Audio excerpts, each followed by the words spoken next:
Welcome back, host. Have a great show.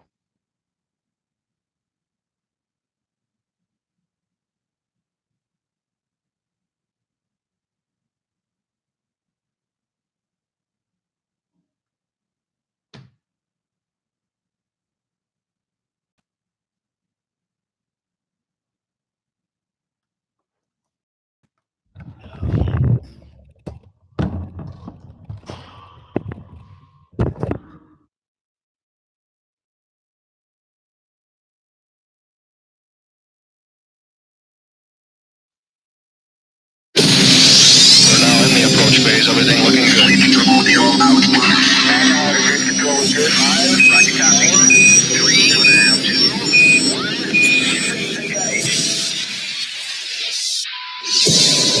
Hi, this is Charles Butler, host of the Reality Check with Charles Butler. What we try to accomplish on the Reality Check is to bring you information to make you an informed decision. To make you an informed decision maker. That's our goal here at Real Estate Talk Radio, here at the Reality Check with Charles Butler. Our president is over in London representing well. I don't care what anyone says. I am proud of the job that President Trump is doing. I'm proud that he was so well received by Queen Elizabeth. And the job he did with Theresa May today was very heartwarming, and not only heartwarming. Those guys they really like each other.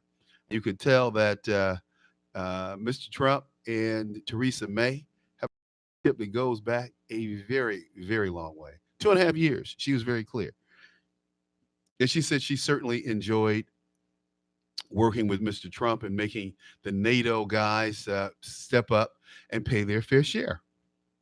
Remember when President Trump criticized the NATO folks and said, well, you're going to pay your fair share or we're pulling out. And everybody's, oh, he's wrong. He can't do that. Oh, my God. We have to pay everything because they can't afford it. And the NATO nations were like, no, that's not true. Nobody ever asked us to pay. I mean, that's our politicians. Spend all our money, give our money away, but see, it's not their money. It's like Barack Obama and ilk. They spend our money like it's their money, the people's money. Here in Illinois, they just passed so many egregious spending laws and spending rules this past weekend. It is unconscionable. I think that someone needs to go to jail. That's what I think. That's how bad the spending was this week. Hey, but look, I want to bring my good buddy on, Frank Venucio, without any further ado, because he has other shows that he's doing, other interviews that he's doing, and we need to get going and find out what Frank thinks about what's going on with the Trump campaign and not the Trump campaign. I'm sorry, the Trump visit to the EU and to London and the UK and Brexit. But I predicted Brexit like Trump predicted Brexit, Frank. Well, you certainly did. And here's the thing that no one is talking about when it comes to Brexit, both for the British people and for the American people. The fact is, the Brits could actually profit far more from a deeper trade relation with the United States than they could with Europe. That's the economic reality of the situation. Indeed, the United States would profit from that as well. It's not a giveaway to the Brits. It's actually a good economic policy, both for the United States and for the people of the UK.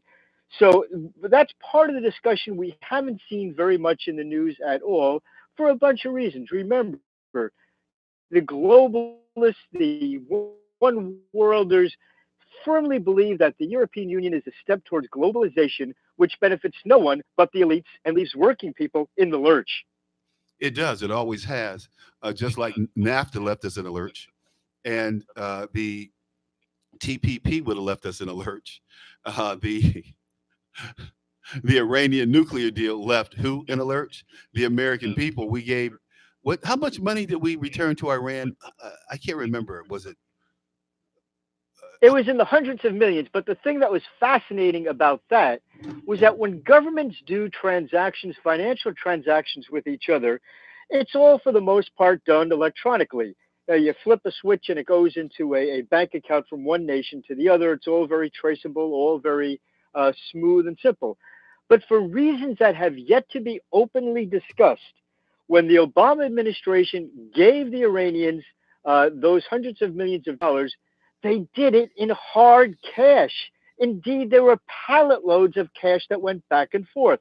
The only logical conclusion you can come to is that the Obama administration didn't want anyone to be able to trace where those dollars would eventually be spent. And we know for a reality that the Iranian dollars are being spent not for the benefit of the Iranian economy, not for the good of the Iranian people, but to support Iranians' terrorist groups around the globe. And not only in the Middle East, by the way, but in places like Venezuela and Mexico.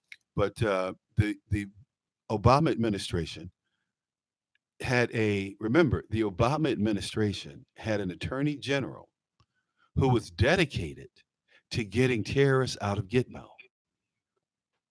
This guy, he didn't work with the Americans to put terrorists in Gitmo. He worked to get terrorists out of Guantanamo Bay because he felt that it wasn't right to put terrorists leave terrorists offshore, that they should be brought to the United States and tried as United States citizens. I hate Eric Holder. You know, Go ahead. you're bringing up a really important point, which is sort of the fundamental question, not only about Barack Obama's administration, but about hard left administrations across the country, including those who talk about sanctuary cities, or who are sanctuary cities. You have to ask, who does your elected official, whether it's the president or your local city council member, really work for? Is it you, or is it some ideological goal? You know, when you talk about sanctuary cities, for example, the salient question that never gets answered, whether you're talking about the mayor of Los Angeles or San Francisco or de Blasio in New York, is what does it benefit the people of your city to hold off from alerting the federal authorities about a convicted rapist or murderer who happens to be an illegal alien? Why do you want to have a sanctuary city that protects a murderer or a rapist? How does that help the people who pay your salary?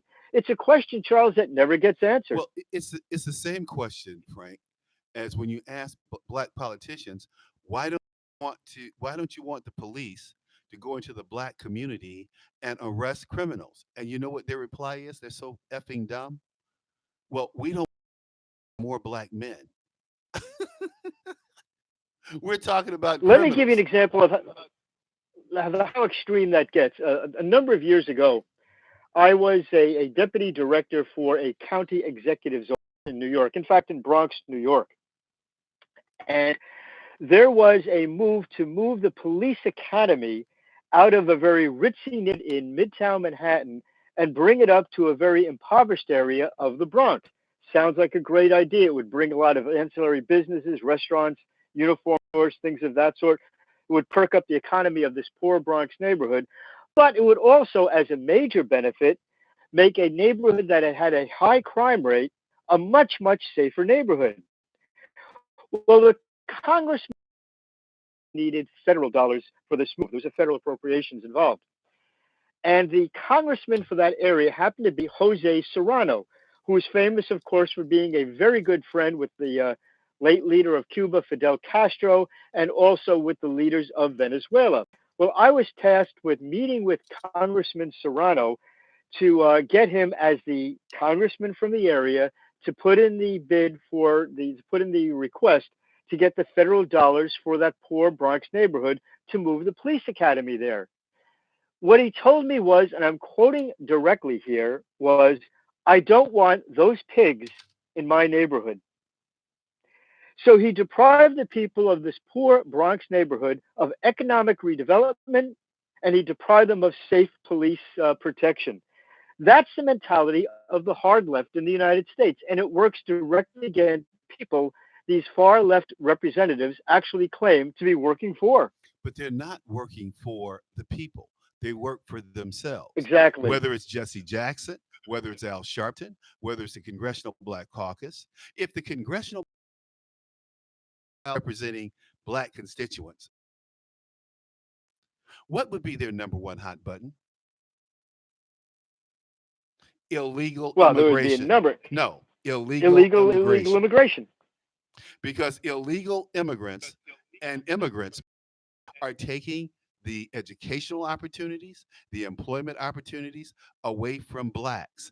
It's been well documented, and numerous uh, uh, committee congressional committee reports the U.S. Civil Rights Commission has testified before numerous dozens of congressional committees about the negative impact of immigration, legal and illegal, on Black Americans.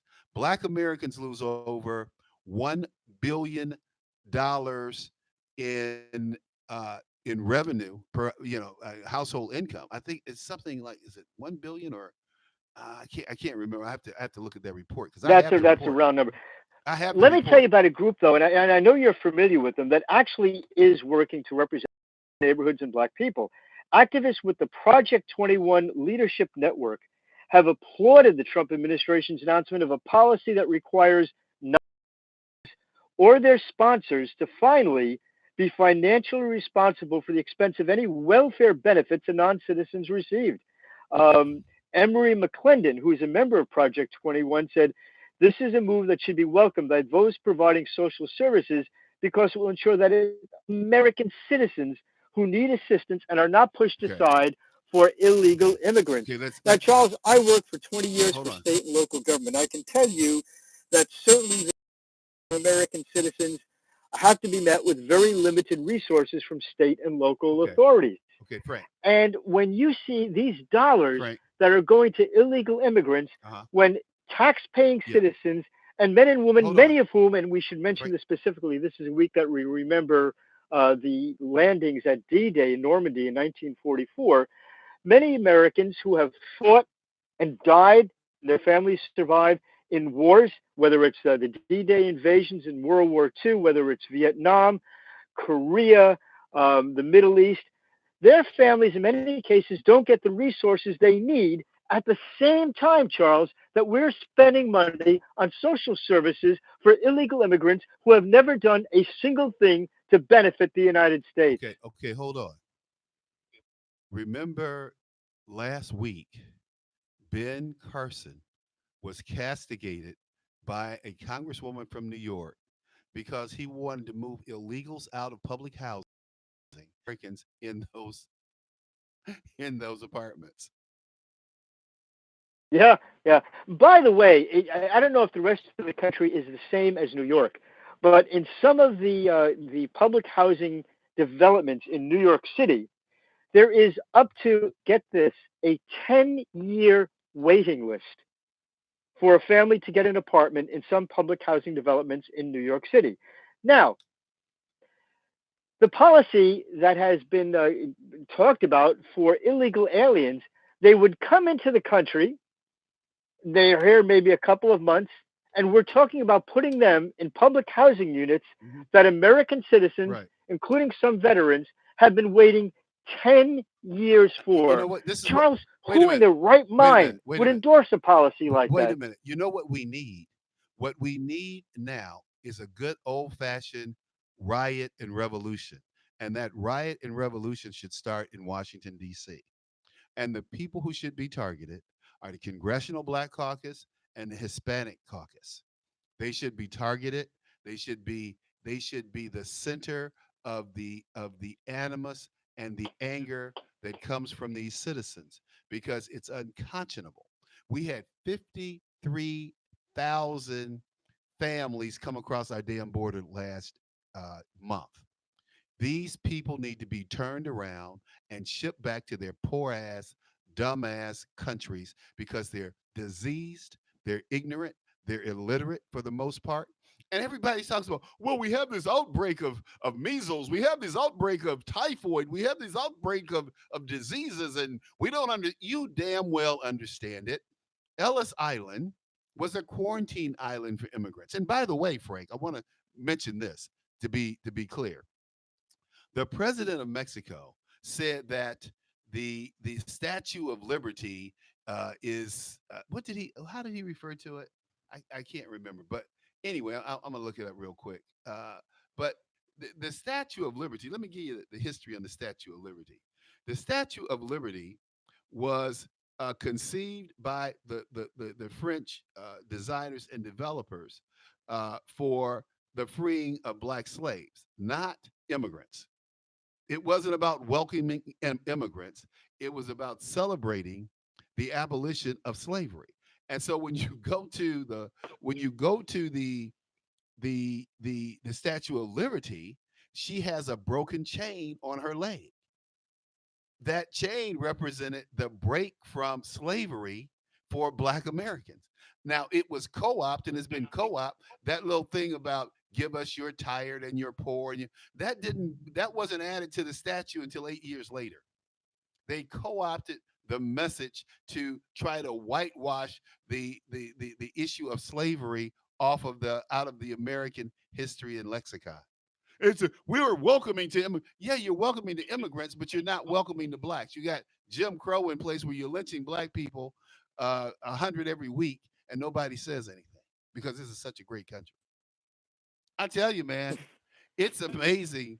It's amazing, and so when you go to the website now of the Statue of Liberty, the National Park District has recognized that the original intent and origin of the Statue of Liberty was the celebration of the abolition of slavery in the U.S. Amazing. We grow up knowing this, and that's what my book is about. How history has been conflated, how history has been dismissed. Like Teddy Roosevelt was never at the Battle of San Juan Hill. He was never there. That's documented in the military archives, historical archives. That's not an opinion. That's not a historical opinion or somebody. He wasn't there. It's not documented that he was there. He was at another hill called Portello. The black troops of the 10th Cavalry and the 25th Regiment took that hill. And guess who was their leader? John Pershing, Mm. who was promoted Nick, over who was promoted when Teddy Roosevelt became president when Garfield got shot. Teddy Roosevelt became president, and he promoted Pershing to brigadier general. He was the youngest brigadier general ever, over 120 other officers. So this is all detailed in a biography on Pershing. That's where I first ran across it, and yeah, subsequent. John Pershing, nickname of Blackjack That John that Pershing. that wasn't his. That was Frank. Again, That going wasn't back, Frank. That go wasn't his go. nickname. I'm sorry, go on. That wasn't his nickname. His real nickname was N-word Jack Pershing. N-word Jack Pershing. That's what they called him. Nigga Jack. That was his name. That was his nickname. His real nickname. They cleaned it up for public consumption, but his they called him Nigga Jack Pershing. He always served with black troops, and only the finest Army officers were allowed to serve with the Ninth and 10th Cavalry. In fact, Patton didn't serve with the Ninth and 10th Cavalry because he wasn't good enough. But they all went to riding school, cavalry school at Fort Leavenworth in Kansas.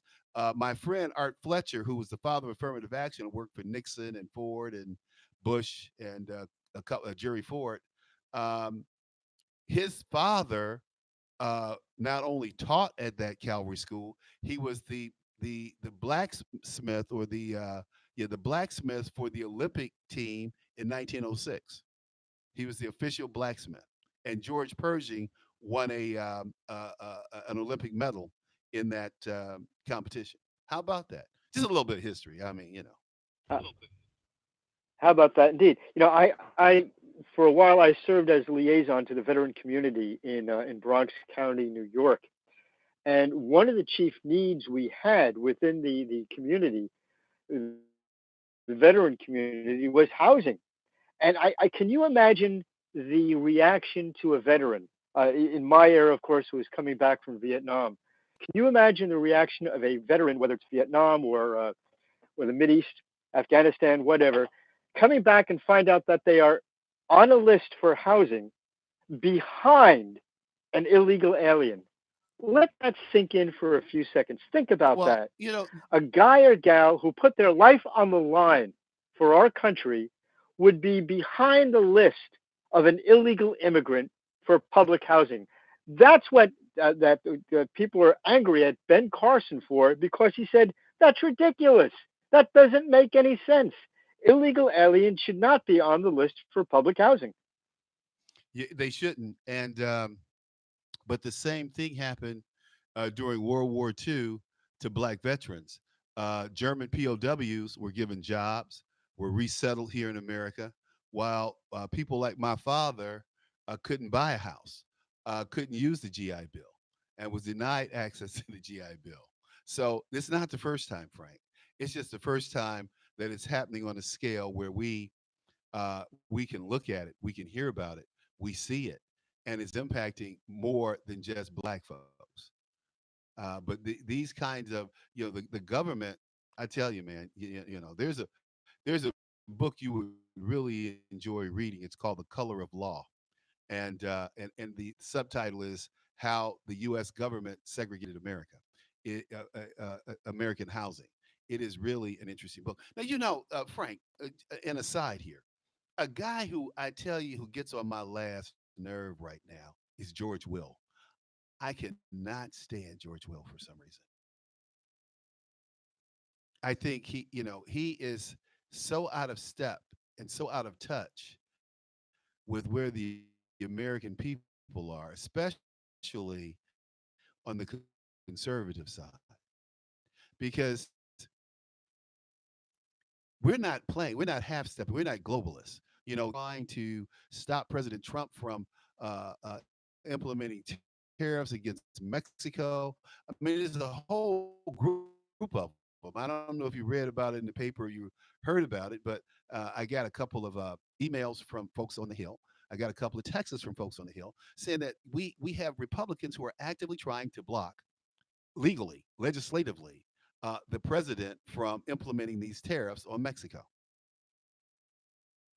Yeah, I mean, if you look, for example, at the first 2 years of the Trump administration, when so much could have been accomplished by a Republican-controlled legislature, and people like Paul Ryan absolutely devastated any opportunity to get anything done at all. Look, you've got a lot of people within the Republican camp who are these big corporate capitalist types, and capitalism is a great thing, but these are a different type of capitalists. These are corporatists, and they see a lot of advantage in bringing in illegal immigration so they can keep wages low, so they can build their stuff overseas without paying American wages. They have stood in the way of the reforms that President Trump has tried to bring about, particularly with China and of course with Mexico as well. But you know what I find interesting? This is what I find really interesting. Today, I'm driving down the street and going over to the gym, and this guy is on Fox News. I'm listening to it on satellite radio, and he's saying, "Oh, I know who it was. It was Karl Rove." Karl Rove is saying, "Well, Ford Motor Company, their profit margin on a car is 1.9%. So if you put a 5% tariff, on this car, where does their profit go?" And he's going on and on and on. And I'm thinking to myself, um, then you need to bring that supply chain back to Detroit. You need to build those harnesses in southeast Detroit instead of in Tijuana. That's what you need to do. You need you need to bring that work and those opportunities back to the great state of Michigan. That's what you need to do. One of the things that Henry Ford had said on a number of occasions, they asked him about some of his pricing policies. They felt that he could have charged a lot more for his Model T cars and his early vehicles. And he said, but if I don't have people who can buy them, if my workers can't buy my cars, then I don't want to make them. And I think we have to get back to the fact that if we don't want to create jobs or allow jobs to continue to exist for Americans, then what's the sense of doing this at all? And when you have so many people, whether it's Republican corporate leaders or the one worlders within the Democratic Party, who continue to do everything possible to screw the American worker, and I'm sorry about the vulgarity, but the reality of it is, you have to ask, who are they working for? Who are they representing? The rest of the world is light years behind the United States in terms of standard of living, in terms of freedom, and yet so many people on the left and a couple of big corporate leaders on the Republican side continue to seem to want to represent the rest of the world rather than the American people. Well, If your elected official is telling you that it's our moral responsibility to help illegal immigrants, They're not working for you. They do not have your interest in mind. Yeah, and then they try to wrap it in Jesus and Christ and religion, and at the same time they promote homosexuality. Well, let's take a look at that whole moral imperative in the first place. If in fact you wanted to help the people of Guatemala, El Salvador, Honduras, what you would be doing is engage attack the corruption and the incompetence of the leaders of those countries. You can't empty out the entire population of El Salvador, Honduras, Guatemala into the United States. All you are doing with the policies we have right now is encouraging the continuation of the corrupt and incompetent leadership of those countries. That's what you're doing. And by the way, it's not just politicians. If you look at some of the idiotic statements, and I am a Roman Catholic, so don't say I'm anti-Catholic, the idiotic statements of Pope Francis when it comes to immigration, you see the same absurd mentality. Rather than condemn the practices of the bankrupt leadership of those countries, he attacks the United States for not taking in even more immigrants. Yeah, but Frank, this is the deal. These people are calling for the impeachment of President Trump. I think that people were shocked yesterday, and they're shocked today that the crowds aren't. They predicted these 250,000 people are going to turn out and protest Donald Trump. He got just as many people for him as he did against him. It's amazing to me that people don't understand that we really like Donald Trump. There are those of us out there who really like what he's done, what he says, and the direction he's taking this country and impacting the world. Like he made NATO stand up, these NATO countries stand up and pay their fair share. He backed Russia down, he's backed China down, he's backed North Korea down. So what? This guy in North Yeah. Korea shoots a few Politically, it missiles. would have been very easy. It would have been very easy for Donald Trump to ignore the North Koreans, to ignore the Iranians, to ignore illegal immigration. He would have been treated a lot more gently by the media. But the guy has the integrity, the honesty to take on these challenges, and I think he deserves a world of credit for it, particularly in the face of a media that's unrelentingly hostile. Well, I'm looking at it. There was an article today in Wall Street Journal, and it says Democrats see few coming from folks on the Hill, not the people. The people are concerned Right. about lower prescription costs, which the president tackled last week. They're talking about redoing our health care so that people don't go bankrupt because they have health care issues. Yesterday, today, a good friend of mine, Sophia Nelson, wrote a full page article on how she lost everything because she had some medical issues. She went into bankruptcy. And this is a woman with a very Mm. successful And you consulting hear that, and practice. you hear that story over and over again. And in fact, um, the reality of it is that bankruptcies are actually caused by medical cost. So the impeachment, hearing about these impeachment hearings, and there's a Democrat, this guy named Andy Kim. It's probably North Korean, but he's out of Ocean County, New Jersey, and he's saying that one of his constituents came to a town hall on Saturday. She wanted to talk about how she could get better access to her pain medication. This is what the lady says. She voted for Mr. Trump in 2016. She views impeachment and this discussion of it as futile. She said it's going to be a waste of time. Once it goes to the Senate, it's going to go nowhere. So what are they going to do? Censor him? She said, I think they should leave it alone and focus on fixing the country. I think that's where everyone is. Democrat, Republican, it doesn't make any difference. I think people are focused on getting these illegals out of the country. They're focused on getting these millions of people coming across our border out of the country. I don't know what it is about. I want Nancy Pelosi's grandchildren to go to school with some of these illegal children who are coming into the country. See, but these so-called elites, they don't have to deal with these people. They don't have to live with them. They don't have to drive on the roads with them.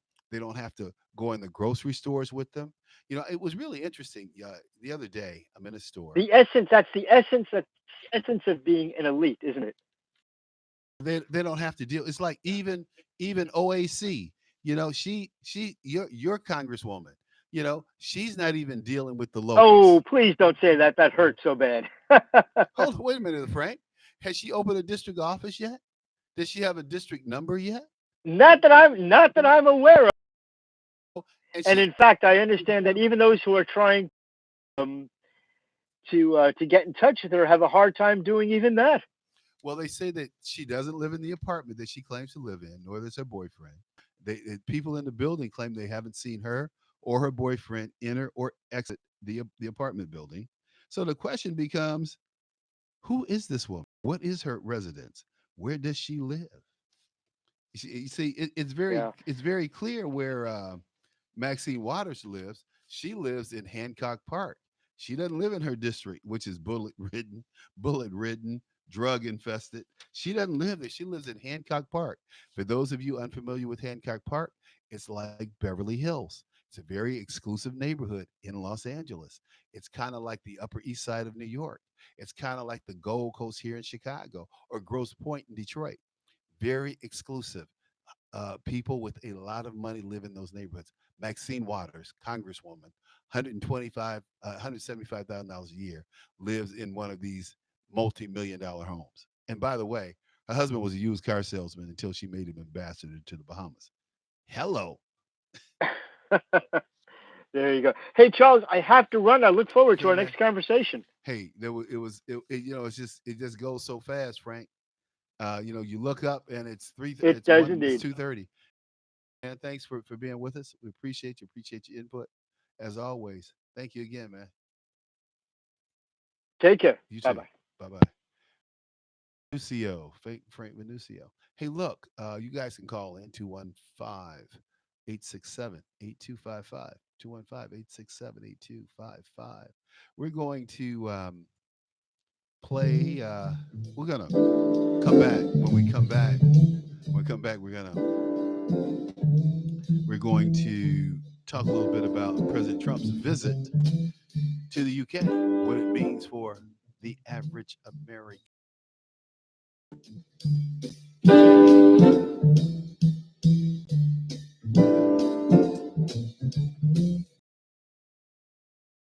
Red State Talk Radio is now available as a voice command on your Amazon Echo and Echo Dot by simply saying, Alexa, play Red State Talk Radio. Red State Talk Radio on TuneIn. Now, we've been hearing all these stories about sanctuary cities that You can now find us on the Amazon Echo and Echo Dot, on TuneIn, on iHeartRadio, and we also have the phone apps in the App Store for your particular phone. And just in case we activated your Echo Dot, Alexa, stop. Red State Talk Radio is now available as a voice command on your Amazon Echo and Echo Dot by simply saying, Alexa, play Red State Talk Radio. Red State Talk Radio on TuneIn. concern to every single American. Now, we've been hearing all these stories about sanctuary cities that You can now find us on the Amazon Echo and Echo Dot, on TuneIn, on iHeartRadio, and we also have the phone apps in the App Store for your particular phone. And just in case we activated your Echo Dot, Alexa, stop.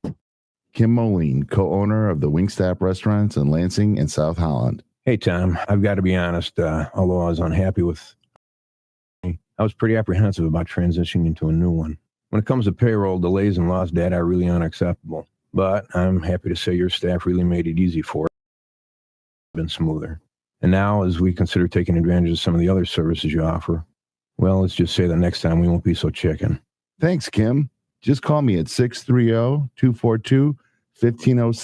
That's 630-242-1507. Or check us out at the web at precisionpayroll.com. That's precisionpayroll.com.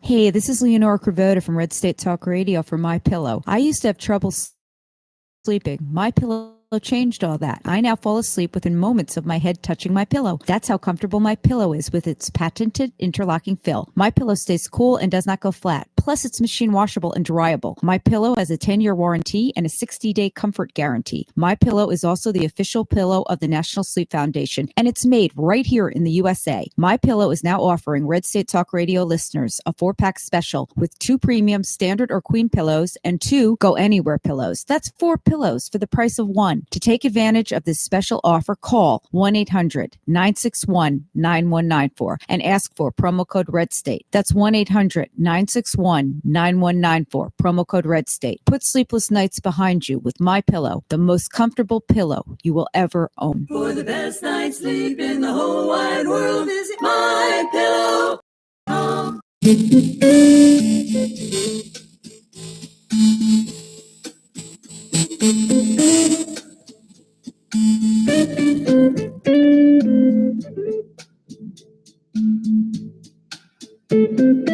Okay, we're back, and we'll talk a little bit about President Trump's visit to the UK.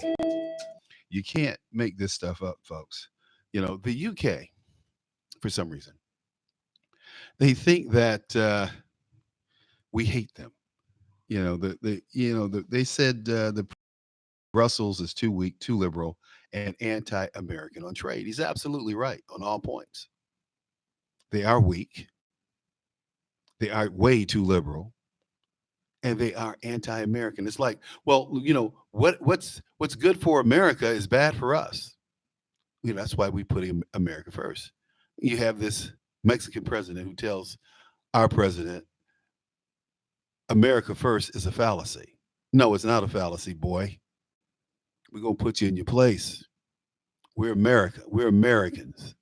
Mexico can't hold a candle to us. You see, they have all that fake machismo going down there. When you run into these Mexican guys, they always had this little fake machismo. But let me just point this out to you. They can't fight with Americans. They don't box with Americans. They bring in all these Latino boxers from Mexico and all these other countries, right? And they're dominating. You know, they're dominating the lower ranks in boxing. You know, featherweight up to say maybe the middleweights, right? They're just dominating, and then they run into an American. Kind of reminds you of the No Mas guy. What was his name? Oh God, I can't come up with it. Anyway. The No Mas guy. Oh God, I can't come up with it. Anyway, he runs into Sugar Ray Robinson, Sugar Ray Leonard.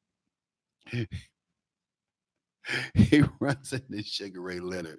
And the guy's like, no more, no more. He's beating my butt. No more, no more, no mas, no mas. I don't think most Americans knew what no mas meant until this guy was yelling, no mas, because he was getting his butt beat by Sugar Ray Leonard. But you know, it's like some of these other guys, you know, these Latino boxers. They have all that machismo flair. Robert Duran, that was Roberto Duran. That was his name, Roberto Duran. No mas, no mas. Sugar Ray's too good. He's beating my butt.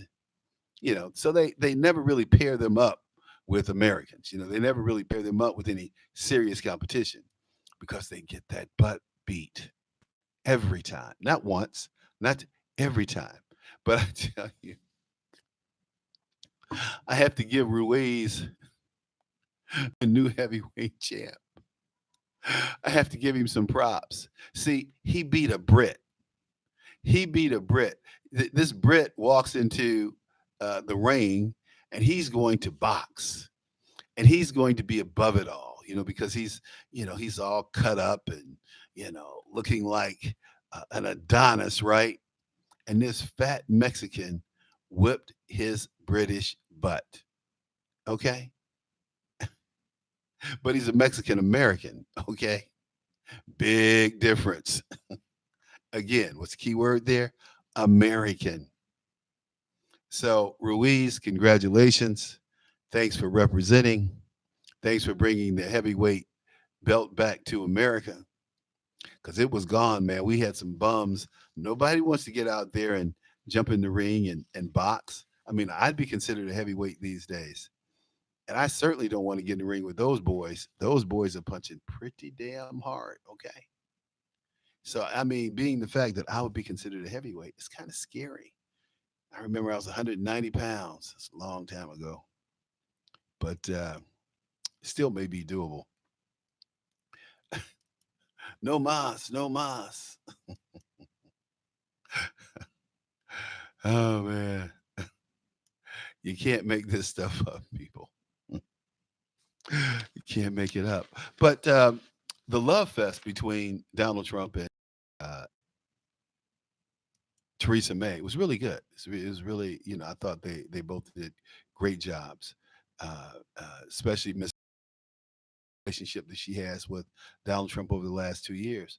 Thought it was outstanding. Of course, they talked about the 75th anniversary of D-Day, and everybody's excited about that. I tell you, and we still have a few vets that are around to be with us. Tell us what it was like. A buddy of mine, Dave Durson, his father won the Bronze Star, black man. For the past 2.5 years, the President and I have had the duty and privilege of being the latest guardians of this precious and profound friendship between our countries. As with our predecessors, when we have faced threats to the security of our citizens and our allies, we have stood together and acted together. When Russia used a deadly nerve agent on the streets of our country, alongside the UK's expulsions, the President expelled 60 Russian intelligence officers, the largest contribution towards an unprecedented global response. And in Syria, when innocent men, women, and children were victims of a barbaric chemical weapons attack, Britain and America, along with France, carried out targeted strikes. My butt. we, we bombed the hell out of the Syrian infrastructure. Those precision missiles were tearing up government buildings, man. I hope no one was in them. I mean, talking about precision strikes. Oof. Lord have mercy. The weaponry we have today. You think about some of the carpet bombing we used to do. Couldn't hit a dang on thing. B-52s flying over, dropping, just, 20 bombs, not hitting anything, anyway. Those days are over, though. These smart bombs are zeroing right in where they need to be. So Miss May gives Trump his props, and Trump responds in kind by talking about our oneness, our similarities, things that I talk about all the time. I see that, the things that made America great. We have one currency, one set of laws, uh, one language, uh, and we're all, Americans. Well, we have the same kind of relationship with the Brits. We all speak English. We all feel some kindred to them because we were once British subjects, even though we weren't. And when I look at the Brits would have been far more, were and are far more uh, uh, proactive in eliminating and abolishing slavery than the colonists who were fighting for freedom. Actually, they were fighting for slavery, but we'll deal with that later. The bonds of friendship forged here and sealed in blood on those hallowed beaches will endure forever. Our special relationship is grounded in common history. Our people believe in freedom and independence as a sacred birthright and cherished inheritance worth defending at any cost. Today and yesterday, the United States and the United Kingdom share many goals and priorities around the world. I want to thank the people of the United Kingdom for their service and partnership in our campaign to defeat ISIS. As we announced a few months ago, ISIS's territorial caliphate in Syria and Iraq has been completely obliterated, defeated.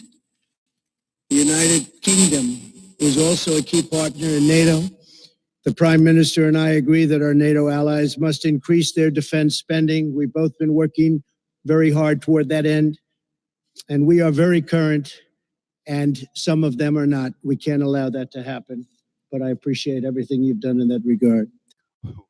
Well, the president is always clear about NATO people paying their fair share. This is the tomorrow will be the third day of the president's visit, and he vowed a substantial trade. Prime Minister May and her predecessor, whoever succeeds her. I'm sorry, whoever succeeds her. He, or I should say, successor. He's going to. He's promising very significant trade trade deal.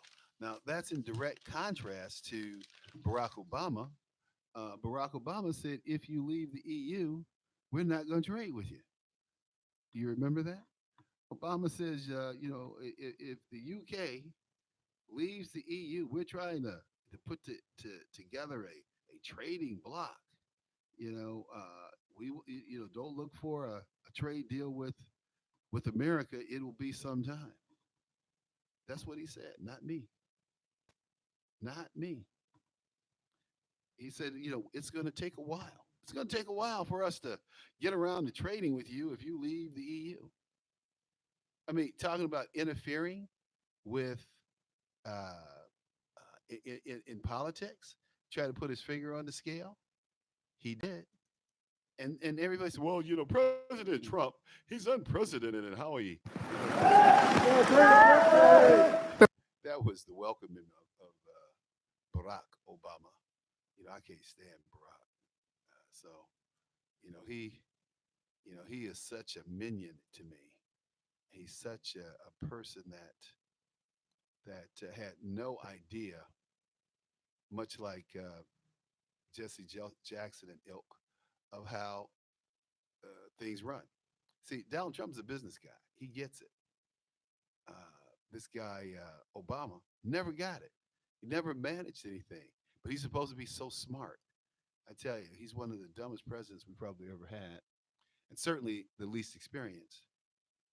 And it just always amazed me how people rallied to this guy. I just never understood that. I still don't understand it. But maybe some point down the line, there might be a UK-US trade agreement, but it's not going to happen anytime soon because our focus is in negotiating with a big bloc, the European Union, to get a trade agreement done. See, I didn't say it. That's what Barack said. Trump says just the opposite. He said, we're going to do a substantial trade deal with you soon as you exit Brexit. It's not going to be, you're not going to put you down the block. We're going to do a substantive and substantial trade deal. That's what I promise you. How can you turn your back on that? You can't. I love it. Wow. Amazing. But see, that's the difference in having a Donald Trump in the White House versus Hillary Clinton or Barack Obama or Joe. I mean, they're not very presidential. They're not very strong. They're very weak, as a matter of fact. So when people ask the question, well, do you think that Donald Trump has a case? No, he doesn't have a case against Europe. Just want you to stop cheating and stealing and trying to ride on the back of the Brits.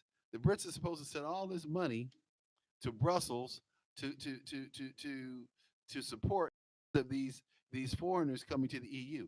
You have people who are coming to. Somebody just got arrested. It was a ISIS. I'm sorry, it was an imam, not an ISIS person. This was an imam who was arrested for organizing dinghies to come across the Straits of Gibraltar to France. Amazing. It was in yesterday's paper. Check it out. But President Trump is very clear about EU and the UK. And he's like, guess what? We'll do business with them now. We'll do business with them later. But you have more to gain by coming and doing business directly with the US than you do by staying in the EU. People are like, cool. See, because Britain did not switch. When Britain didn't switch from the pound to the euro, I knew something was up. I knew that the British people hadn't bought into this fallacy called, the one Europe. I mean, I used to enjoy going to Europe for a number of reasons. Food wasn't bad. There wasn't a lot of disease. Wasn't a lot of poverty. Really, I don't care if you've gone from Italy, Italy, the tip of the boot, Sicily, all the way up to Norway. Not much poverty, right? Now you got these homeless people every damn where, begging you at every stop. It's incredible, and they call this progress, and they call this is what we want for the rest of the world. We want open borders. We want people to be able to come here. Really? Oh man, you can't make this stuff up, people. I wish you could, but you can't. Oh man, I tell you, it's almost God. Time goes so fast on this show. I got about 4 minutes left, and so it becomes, what am I going to do with these 4 minutes? Is I'll talk about the outrageous spending and the outrageous spending bills that were passed here in Illinois over the weekend. I mean, this guy Pritzker. I've met Jay on a couple of occasions. He signed these huge tax bills where they're going to raise taxes on gas, 20 cents a gallon. They're going to raise taxes on property taxes. I mean, all of these taxes are going. Where do you stop taxing the people? Where? When? It's amazing. This is a guy who talks about graduated taxes and things like that. He doesn't have a clue. He really doesn't. But we're going to give him one. I tell you. Just bear with me, folks. Hang in here with me for a minute. Just amazing. Let's see. The Chicago Tribune. I tell you, it's great paper. Now, I was laughing because I was thinking about a story I had read earlier today about what he had to say. First lady to host a dinner at official residence. Yeah.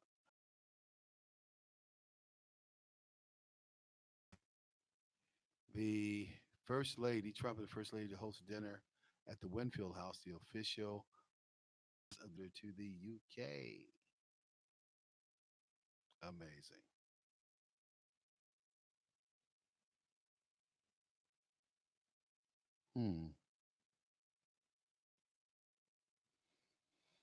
It is going to be interesting to see where these folks are going and what they're going to do with the big taxing issues here in Chicago. But we have some issues like with Alderman Burke. We have an alderman here named Ed Burke who pleads not guilty to corruption charges as the mayor renews her call for him to resign because he's under indictment. Now, he's beat these indictments before. So we'll see what he has up his sleeves. But the old man must have something on somebody because he's like, hey, I'm not going anywhere. Wow. Not going anywhere. And he, several counts. Amazing. Amazing. Wow.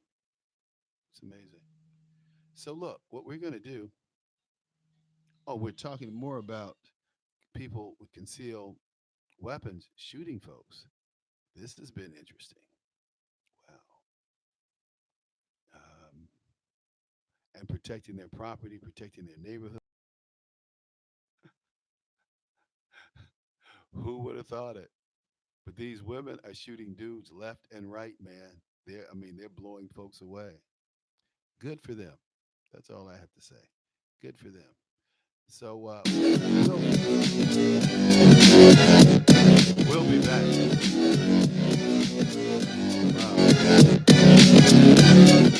We'll be back tomorrow.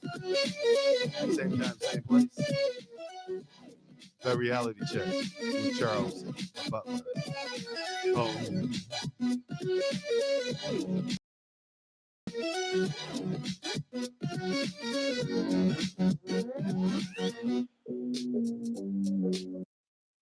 Okay, we're out of here. Oh, no, no, no,